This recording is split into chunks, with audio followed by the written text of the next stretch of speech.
It's World War I, and Germany's stranglehold on northern France threatens the rest of Europe. Now, the Germans have anchored their position with the toughest line of defense the world has ever seen. The Hindenburg Line really mesmerized the British troops. It was this great, big, defensive wall that the Germans put up. Britain's General Douglas Haig must face German General George von der Marwitz, one of Germany's most proven battle masters. What we see is this great battle of wills. Two men clash their wits and the new technologies. You are General Douglas Haig. You'll face the questions that could win or lose the war. We ask, you decide. Test your skills, strategy, and nerve in Command Decisions.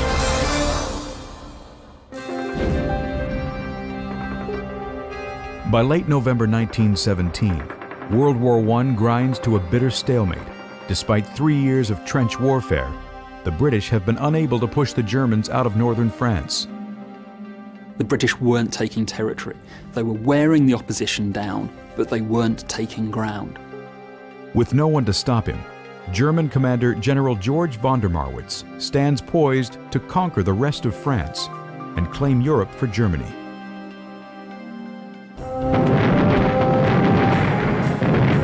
His greatest success so far is capturing Cambrai, a critical town in northern France. Its railway, roads, and communication lines serve various fronts of the German army. A British breakthrough here could cut off and cripple German forces. If you take Cambrai, you're strangling the Germans in that area. They get perhaps deaf, dumb, and blind. They get confused. They become paralyzed. To defend Cambrai, the Germans have strengthened their position with a 40-mile barrier called the Hindenburg Line. Its masses of barbed wire and thick trenches make it practically impenetrable. The Hindenburg Line is arguably one of the strongest defensive positions ever built. It was very long, several miles deep. In that sense, it was unprecedented. But British Commander-in-Chief Sir General Douglas Haig is determined to stop von der Marwitz by breaking the line and capturing Cambrai at all costs. He devises a bold plan using massive fighting machines called tanks. The tank itself is a very strange-shaped vehicle. It looks a little bit like a triangle that's fallen on its side. They weighed approximately 28 tons, and they could carry either 6-pounder naval cannons with about 350 rounds of ammunition, or 4 machine guns that could be used in the infantry support role with several thousand rounds of ammunition available to the crew inside the vehicle. Surprise is a critical element to this attack.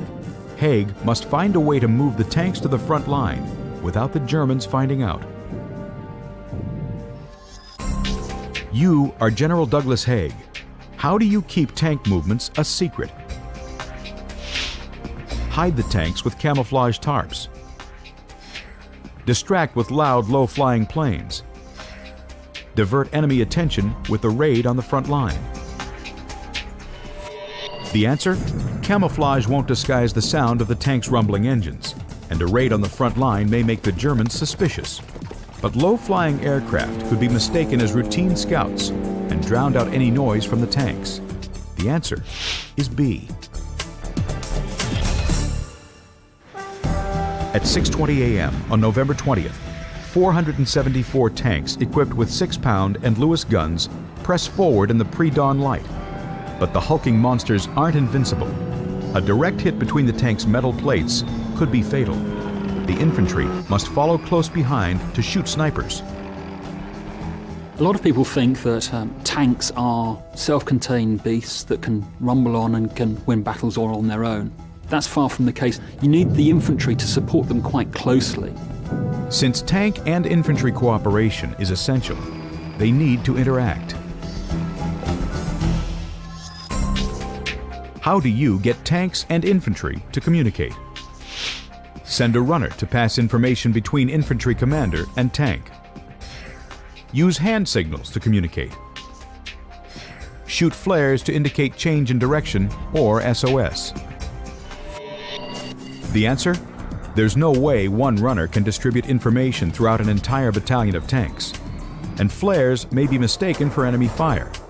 But a series of colored discs and hand signals will allow tanks and infantry to communicate with each other.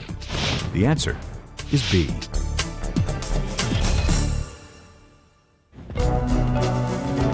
The tanks and infantry navigate across no man's land.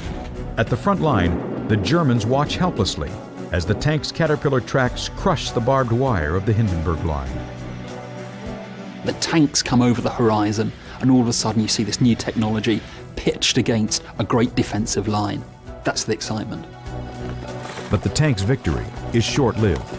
Beyond the barbed wire, General von der Marwitz has ordered his troops to dig trenches 14 feet wide and 20 feet deep. These anti-tank trenches threaten to stop the tanks dead in their tracks. You are General Douglas Haig. How can your tanks cross deep trenches? Avoid trenches by looking for narrow areas where they can be crossed. Fill trenches with dirt so that tanks can cross. Bridge trenches with large bundles of brushwood.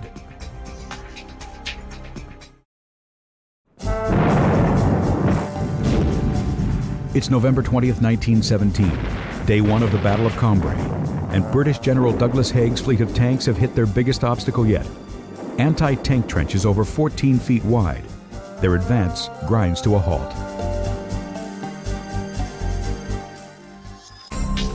You are General Douglas Haig.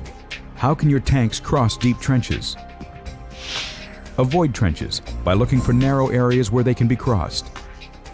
Fill trenches with dirt so that tanks can cross. Bridge trenches with large bundles of brushwood. The answer?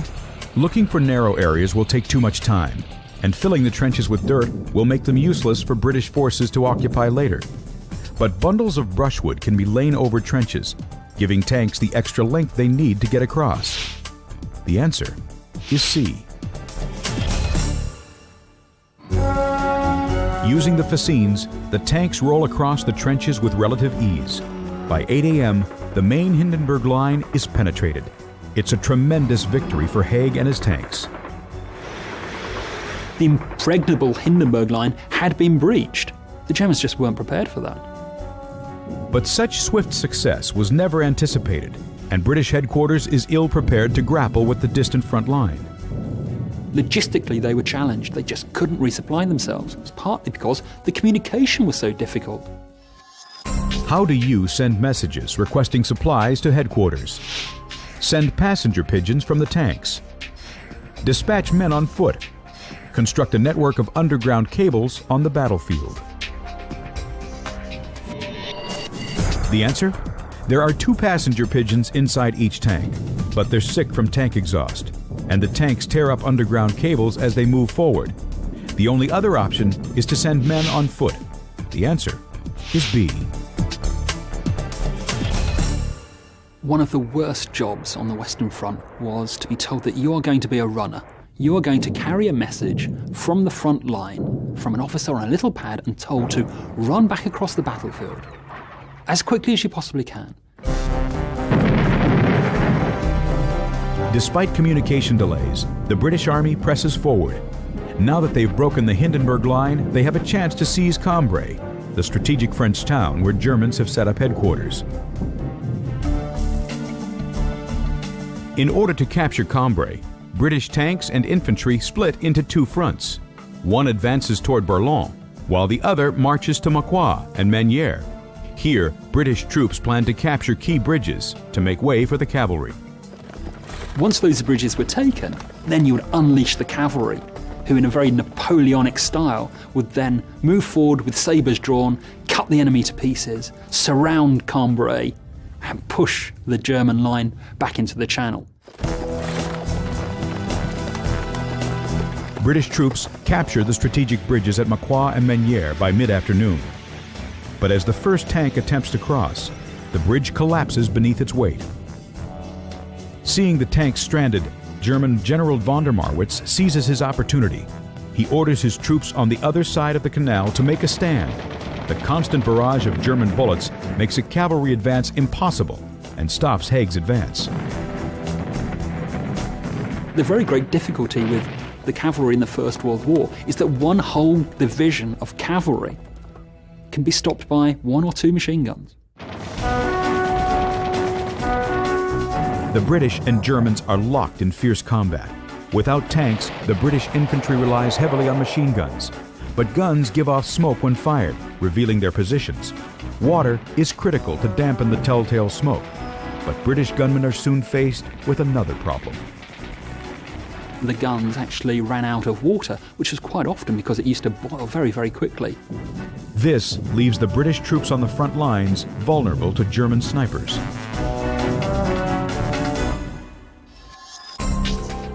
When water runs short, what should your men put in their guns? Canal water. It's nearby and plentiful. Drinking water. It will buy time until supplies arrive. Urine. With limited resources, it will work as a liquid. The answer? Gathering canal water exposes troops to enemy fire, and drinking water is vital to the health of the troops. But urine will work like water to absorb the telltale smoke. The answer is C.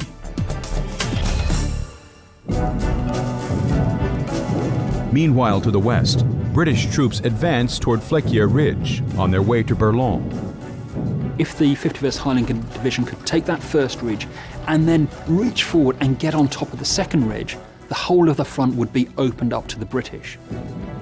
But on the way, British soldiers stop to loot abandoned German trenches. It's a big mistake. The slow British advance gives German General von der Marwitz precious time to call in extra reserves and guns.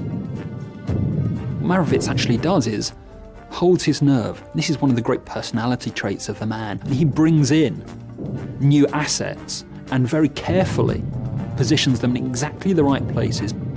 Marwitz's men prepare for Haig's tanks.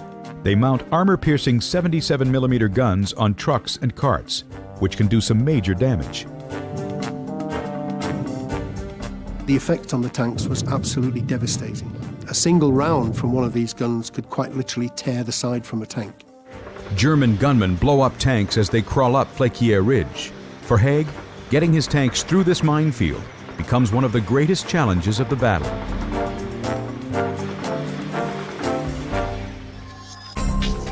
You are General Douglas Haig. How do you protect your tanks? Advance tanks in a zigzag pattern. Call the Royal Flying Corps for help. Return fire with tank shells. It's November 20th, 1917, late in the afternoon on the first day of the Battle of Cambrai, and the British have broken through the Hindenburg Line. Now, General Douglas Haig presses on towards the German headquarters at Cambrai. But the Germans are doing serious damage with their anti-tank guns. You are General Douglas Haig. How do you protect your tanks?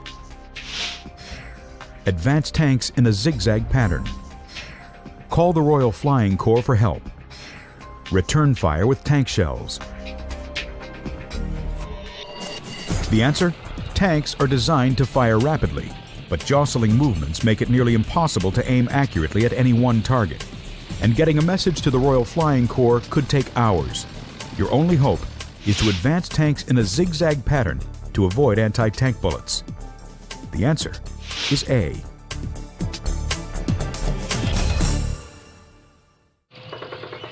Haig's tank drivers do their best to advance in zigzag, but the Germans managed to destroy 39 tanks in just a few hours. The difficulty with the tanks dealing themselves with the anti-tank weapons is that they lacked speed and they lacked manoeuvrability. There's very little that the tanks could actually do. Despite the tremendous loss of tanks, the first day of battle is a major success for Haig. Although he's lost 4,000 British soldiers and 179 tanks, he's captured more than 8,000 Germans and advanced 4 miles into a 6-mile front. Now, British troops are just 2 miles away from Cambrai. Now, by previous standards, this is quite a major thing. And it was really good news back in Britain, and church bells were rung in celebration. But at night, German General von der Marwitz prepares for the next round. Although he stopped the British advance just outside Meunier, Berlin is still available. It is the last barrier between the British and Cambrai. General von der Marwitz gathers all available troops from Cambrai and orders them to defend Boulogne. The Germans all of a sudden had got their anti-tank weapons from various parts of the front and had reinforced. The balance was beginning to shift. But the British troops are at an extreme disadvantage. They're tired, communication is faulty, and they've lost their element of surprise. Faced with an army of fresh German soldiers, Haig must make a critical decision. You're outnumbered by fresh German troops. What's your next move? Retreat back to the Hindenburg Line. Concentrate forces in Boulogne. Send for reserve troops from the French army.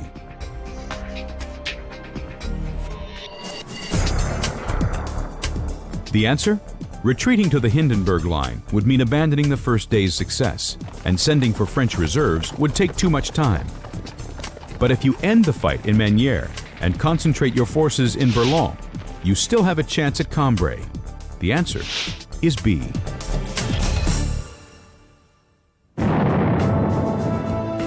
For the next 5 days, the battle rages in Boulogne Wood, but neither side is able to break through.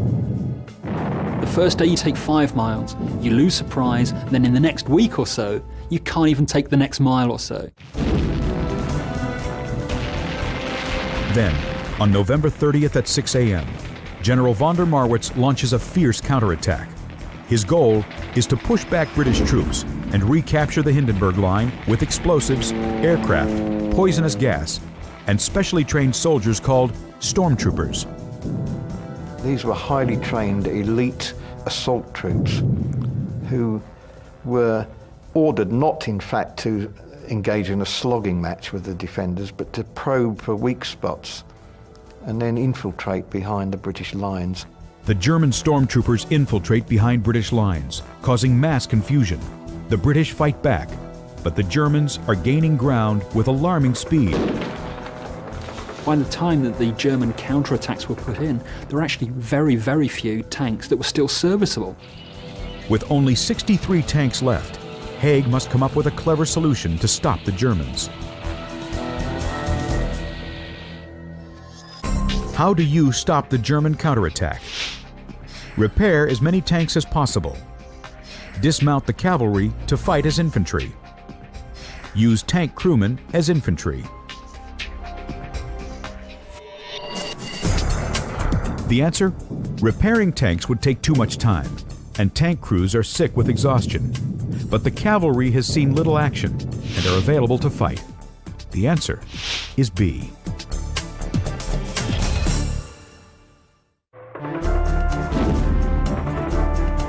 On December 1st, Haig gathers 2 divisions of cavalry soldiers on foot and orders an early morning strike on unsuspecting Germans at the enemy's southernmost forward position. It's a move so daring, it takes General von der Marwitz by surprise and derails the German advance. The fact that we had 5 divisions available is really one of the main reasons that we were able to hold and to control the German counterattacks coming in around the perimeter. The British have made immense progress, and the German advance has slowed to a crawl.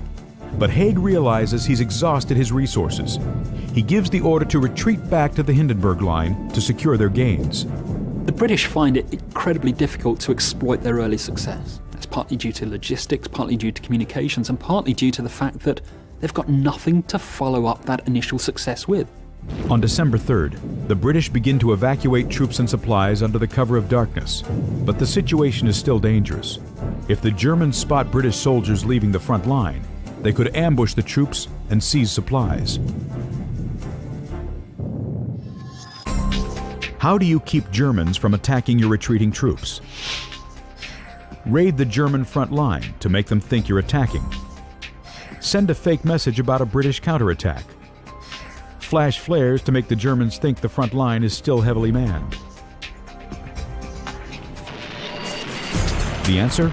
Raiding the German front line puts your soldiers at risk, and a fake message will only arouse enemy suspicion. But shooting flares into the air will make the battlefield look active. The answer is C.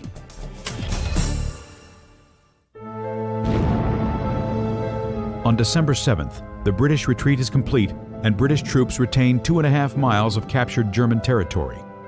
That night, a great blizzard sweeps the battlefield, forcing both sides to retire for the winter.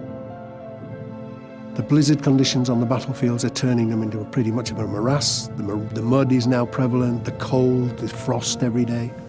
And to a great extent, it suits both sides, really, to take this step back. Although Cambrai remained in German hands, it was the beginning of the end. By breaking the formidable Hindenburg Line, the British had dealt the Germans a blow from which they would never recover. It would prove that the Hindenburg Line was not invulnerable and would offer the Allies a means of doing the same thing on a much bigger scale. Haig's success could not have happened without the help of tanks, a powerful machine that would change the face of war forever. Haig had learned from the battle is how to use tanks in a way that was going to actually advantage British offensives in 1918. Totally changed the direction, not only of the First World War, but the way that warfare was going to be fought for the rest of the 20th century and into the 21st.